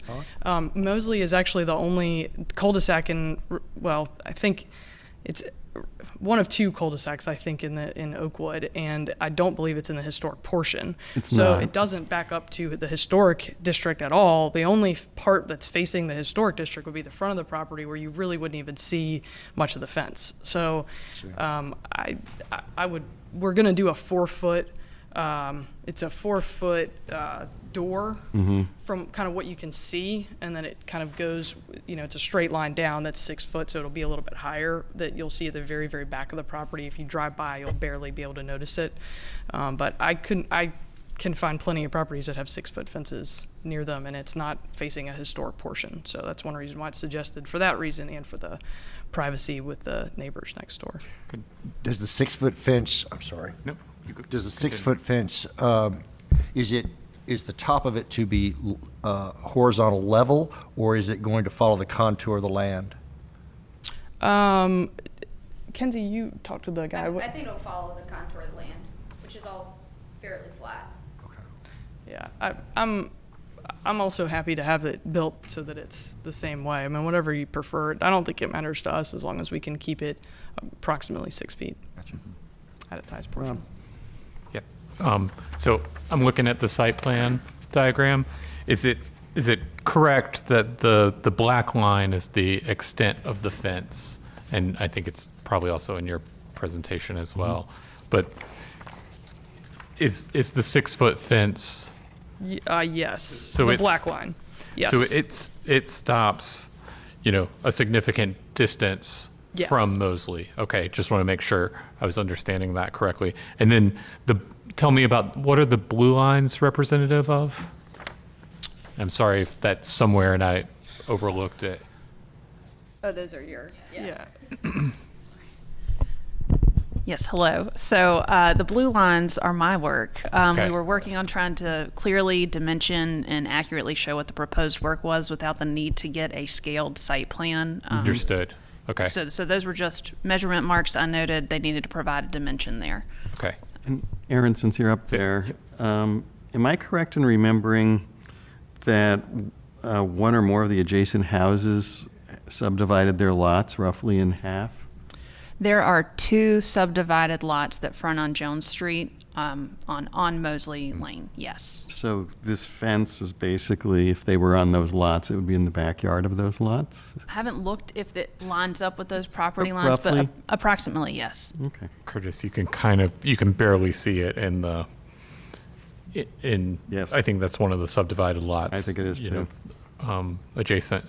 And Aaron, since you're standing there, do you know if the Mosley frontage would be considered a front yard Well, in the current in- property condition? Because it's a through lot and the house itself fronts and faces on Jones Street, this is technically just a street-facing rear lot area. Okay. And I just want to confirm, Mosley Lane is, they're right, outside of the boundary of Oakwood, so this is near the edge. Got it. And as I recalled, in those subdivisions, we actually heard at least one case about building a house that fronts Mosley Lane, but because the lot is fully within the historic district, we had to hear it as a COA, correct? Yes, there was a 2? new construction COA, Is that Karen still? 2 Yeah. new construction COAs on Mosley Lane that are, they're still within the Oakwood boundary, so they Yes. were fully reviewed. It's just not the street itself. Thank you. Ian, any questions?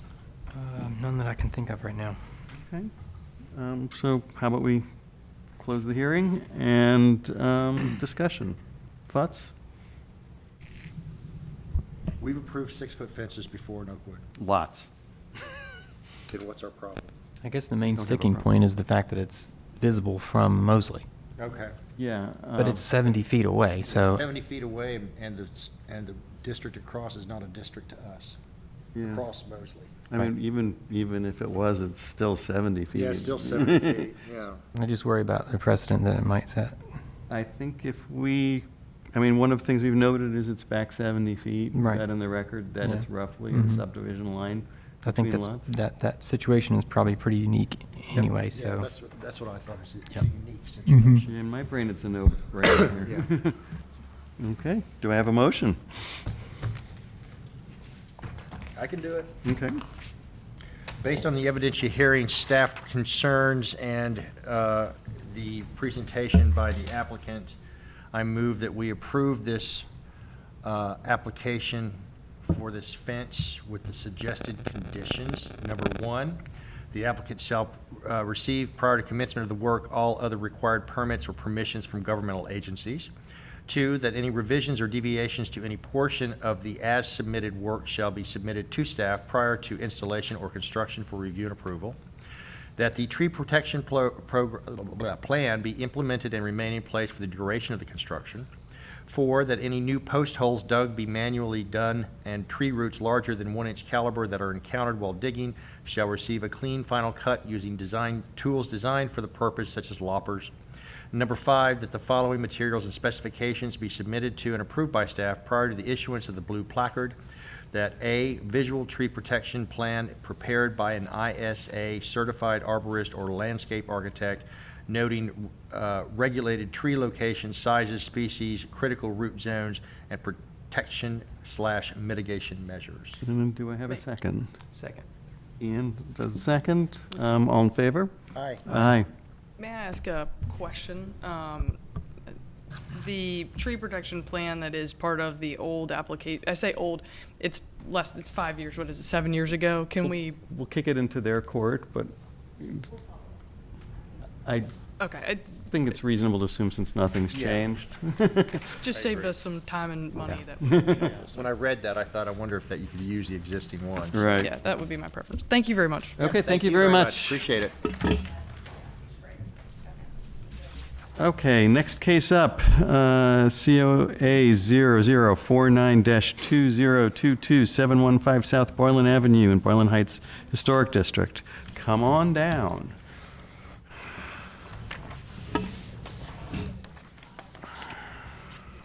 Do we have any conflicts of interest on this case? No, sir. No. None, thank you. Okay, well, I'm going to ask you each to come on up, introduce yourself, give us your address, and we'll affirm you. Hi, I'm Pat Rost. I live at 105 Faircloud Court, Cary, North Carolina, 27513. Okay, and do you solemnly swear or affirm that the testimony you're about to give in this matter is the truth, the whole truth, and nothing but the truth? I do. Thank you. Would you? Okay, name and address. Good evening. My name's Kaylin Rost. I live at 715 South Boylan. Okay, and do you solemnly swear or affirm that the testimony you're about to give in this matter is the truth, the whole truth, and nothing but the truth? I do. Thank you. Welcome. Staff, if you could give us the lowdown. Sure. Before we launch into this one, I meant to note before we got started, the property at 548 East Jones that you just heard, it also just automatically needed to be a major work because of the height of the fence being taller than 42 inches. Gotcha. Yes. Just as an FYI. But this is case COA 49-2022 for 715 South Boylan Avenue in the Boylan Heights Historic District. This is an after-the-fact request based on some work recently sort of stemming from other COA applications and conversations with staff.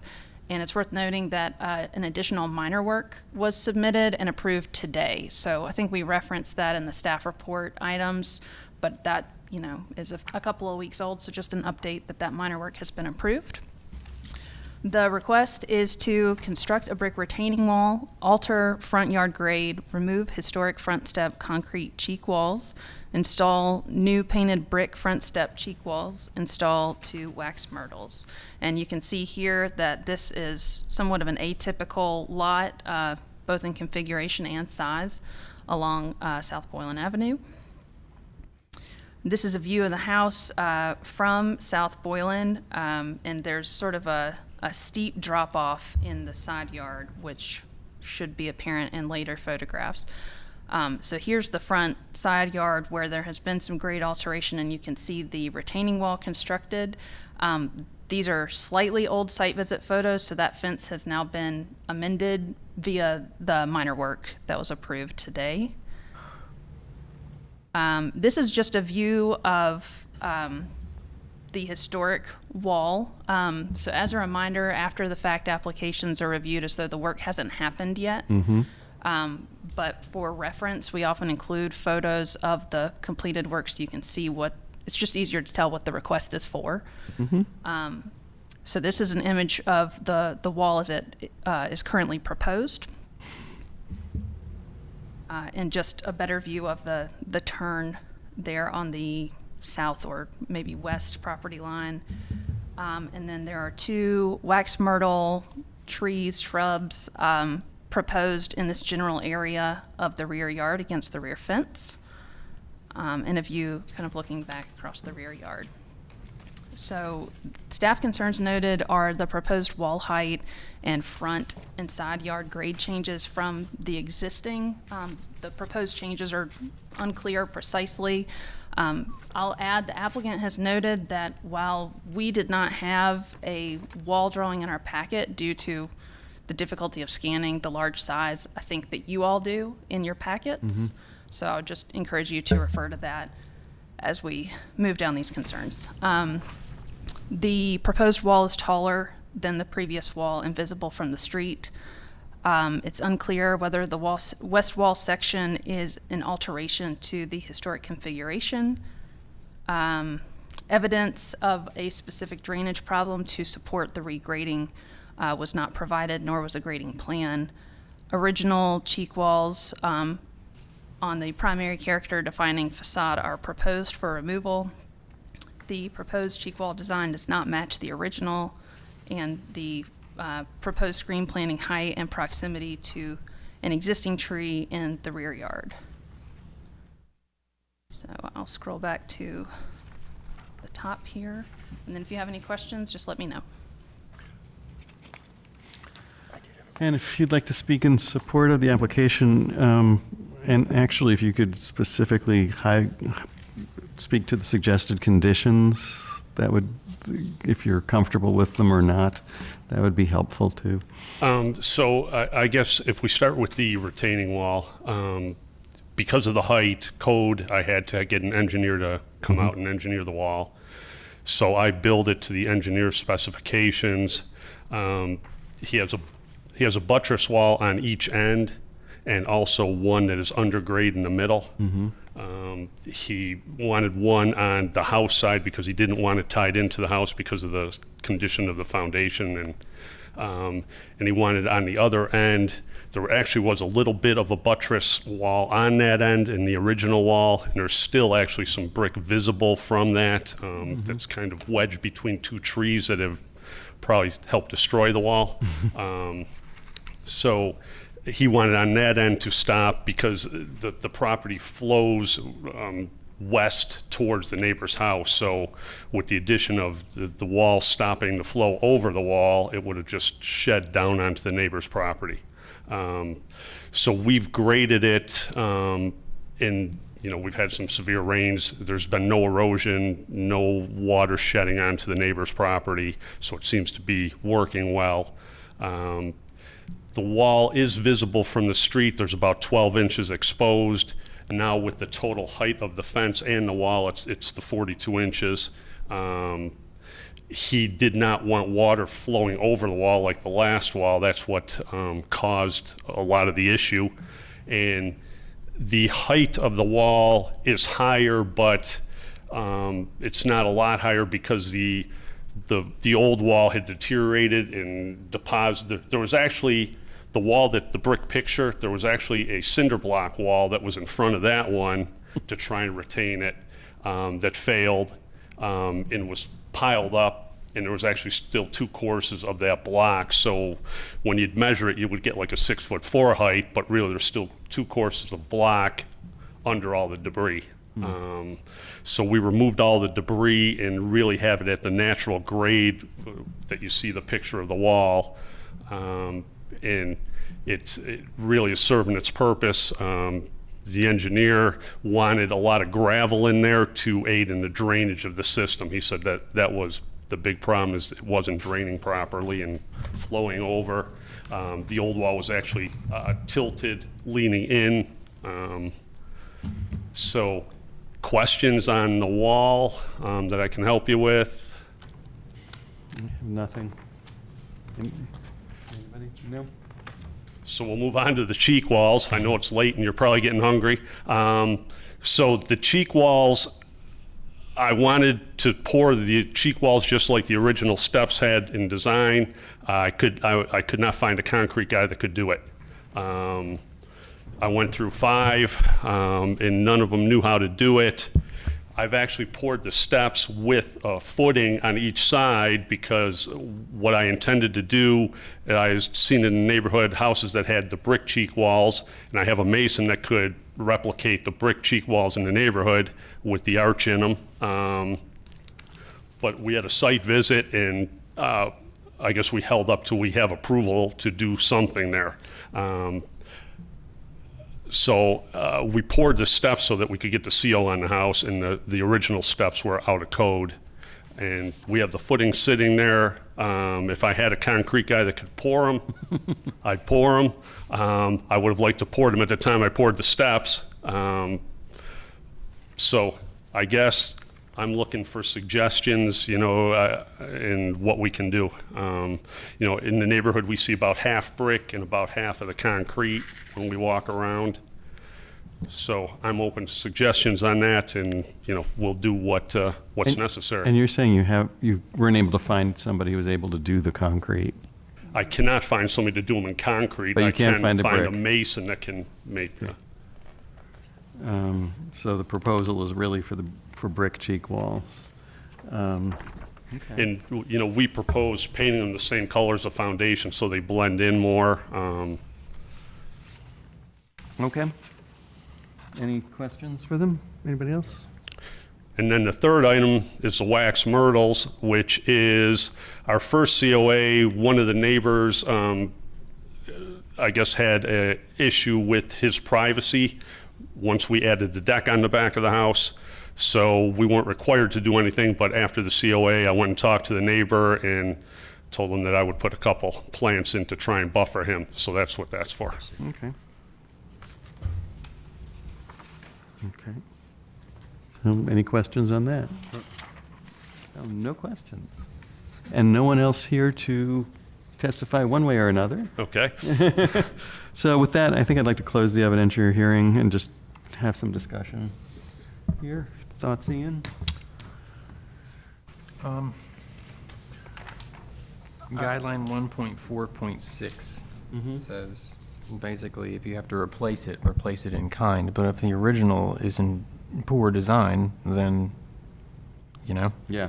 It seems like the design has been vastly improved. Yeah. Okay, John?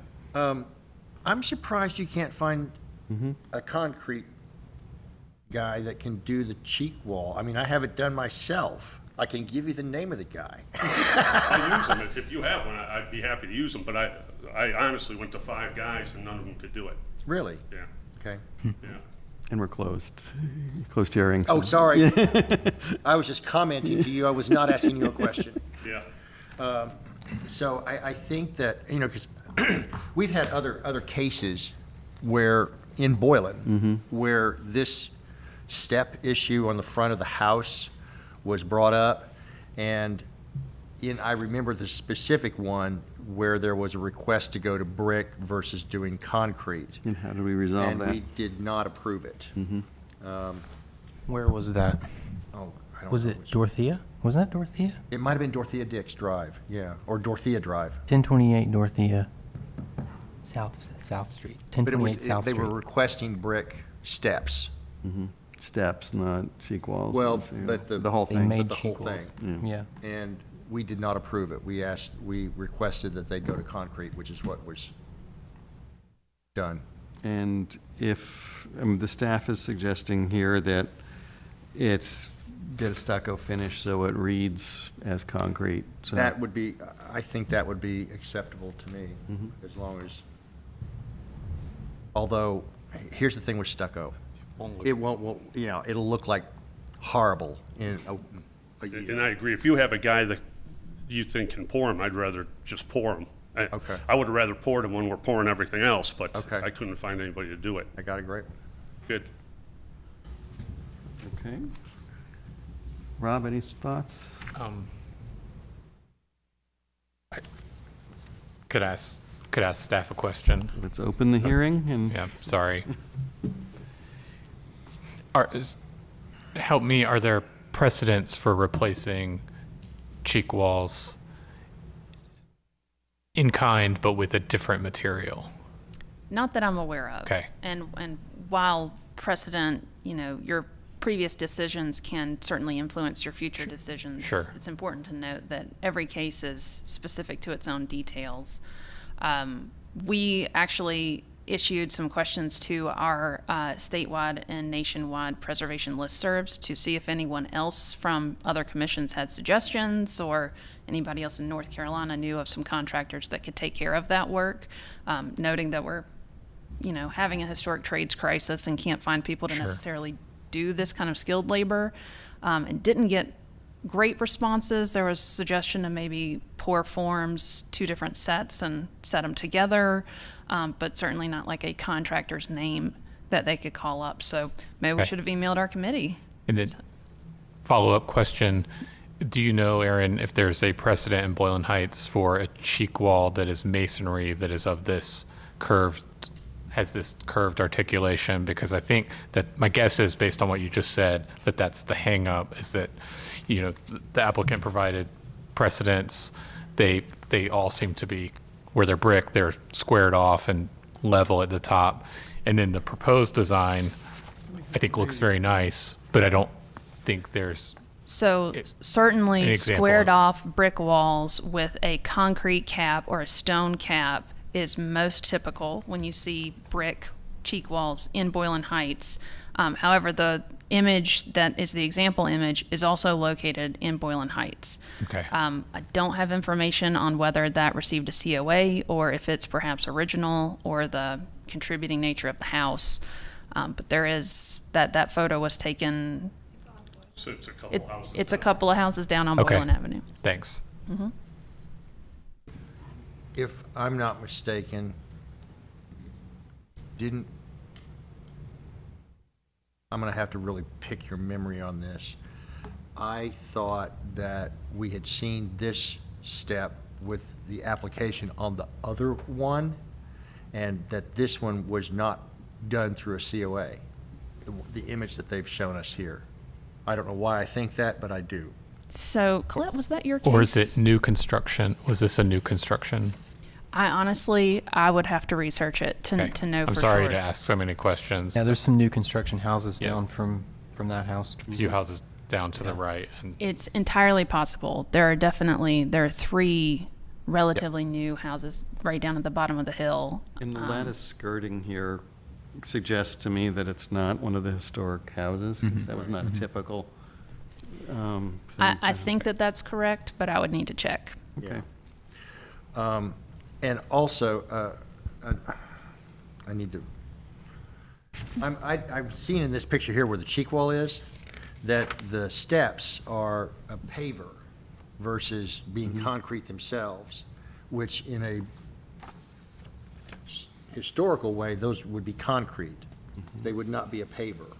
Are we including that as part of the COA, that those steps go to concrete as well, or that they can remain? I don't know how they're going to build a cheek wall and keep the steps. No, so that's a non-historic alteration, and there were several, non-COA approved, maybe even before the district was designated, alterations to this house in the past. So there have been a couple of major works that these applicants have brought forward in pursuit of rehabbing the house in full. So they've done a great job. We have been in contact with them pretty consistently as they go through that process. So the steps themselves were approved to be sort of evened out for their rise and run and correct that tiling. But the cheek walls themselves were to remain in place with that caveat. Does that answer your question? Yes. Any other questions for applicant or staff? Okay, let's close the hearing again.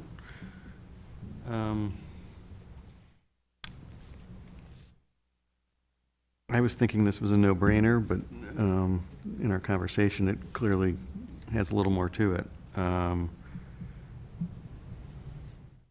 John, you're pretty certain you know of a contractor who can help them, and you can share that information? If you want to come by my place, he did mine. Okay.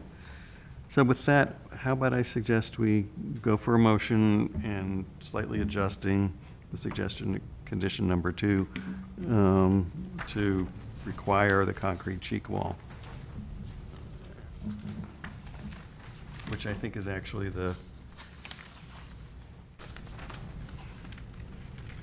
what's proposed.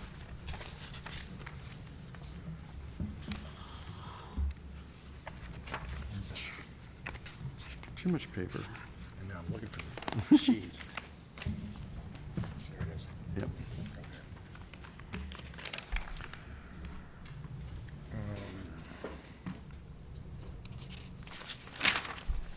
Okay. You can do it? Based on this evidentiary hearing and comments from staff, as well as presentation by the applicant, I move that we approve this application with the following conditions. Number 1, that any new planting holes be dug manually and tree roots larger than 1-inch caliber that are encountered while digging shall receive a clean final cut using tools designed for the purpose, such as loppers. 2, that the cheek walls be reconstructed in concrete and have the appearance of and match the original concrete cheek wall condition. Number 3, that the following materials and specifications be submitted to and approved by staff prior to the issuance of the blue placard. A scaled retaining wall construction drawing noting the proposed location and height in relation to the historic brick retaining wall structure. And B, a letter from an ISA certified arborist attesting to the continued health of the rear yard tree after installation of the wax myrtles. Okay. Do I have a second? Second. Rob seconds. All in favor? Aye. Aye. You got a unanimous approval of your application with conditions. Great, thank you. Thank you very much for coming on in. Yep. As far as our agenda, do we have any other business? Hearing none, do I have a motion to adjourn? Motion made. All in favor, please rise. Before you depart, I will remind you that Verche now has left the committee. So I know Curtis has previously said not me, but maybe the rest of you want to consider whether or not you'd like to be chair sometime soon. I gotta go. You have time to think about it, reflect, and let us know. Until one of you rise to the occasion here. I like to be the gadfly, not the person who gives order to things. You see, for me, it's the time thing. Yeah. At the moment, it's crazy. So, Colette, can I give you these copies to recycle, or shall I have to take them home? I'll give you the clips back too. Hey, folks, let me give you. So how bad did I do? You were great. You were. I felt like I was stumbling through. Spectacular. Well, thank you. That's very kind. You sure you don't want to do it? Yeah, I'm sure.